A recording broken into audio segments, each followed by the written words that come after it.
You gotta admire the hard work that Val Kilmer puts in. The thing about Val Kilmer is, I personally feel that his films would be so much better if Val himself had complete control. But you know how show business is with control. Personally, Val was born to entertain, and he still is. He still is. This documentary was moving. It was worth your time, and it was amazing to see his family, his daughter Mercedes and son Jack. And Jack is also a pretty big name in show business right now. Well, not as big as Val himself, but Jack's getting up there pretty much with his films and his acting. Interestingly enough, Jack played Ozzy Osbourne in the Ozzy's music video Under the Graveyard, and he played another out of control rocker, Dead, in the movie Lords of Chaos. Certainly one I wouldn't recommend, Lords of Chaos, because of its message, but Jack Kilmer was a show stealer in Lords of Chaos. I really think that it's worth checking out Jack Kilmer's movies. They did a movie called Palo Alto with James Franco and Sofia Coppola shortly before Val's diagnosis. This film will make you want to be a theater actor, and it would also make you question what mainstream media has been saying about Val Kilmer. Again, like I said in my first video for this, there's all these stories about Val being a difficult, pain in the neck kind of guy to work with, you know? So that made me kind of turn away from Val Kilmer. I'm thinking, oh, if he's that bad to work with, I'm not going to watch that.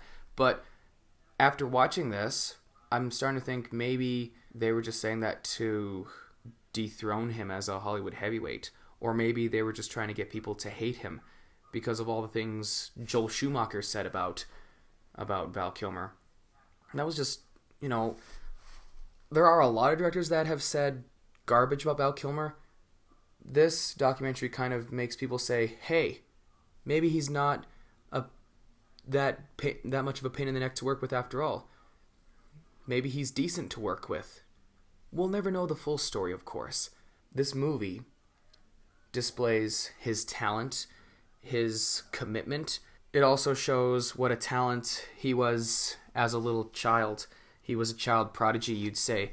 And personally, if I were to go back in time to watch him live on Broadway, I absolutely would.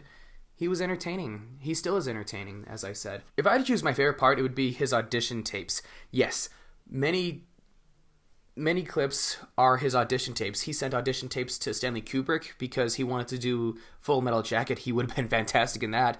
He just was throwing himself into his roles when he did audition tapes. I'm surprised Stanley Kubrick didn't want him to be in Full Metal Jacket. And then it also talked a lot about him going full method and immersing himself in the character of Jim Morrison, who he played in the Doors film, which is probably my favorite Val Kilmer movie. Anyways, he was a method actor. And this movie shows how much he dove into when it came to auditions, acting, and beyond. Honestly, if he becomes a teacher, I wouldn't mind watching a live stream if he does live streams. So if you've got Amazon Prime right now, go check it out. Go check out Val Kilmer's documentary. It will be worth your time.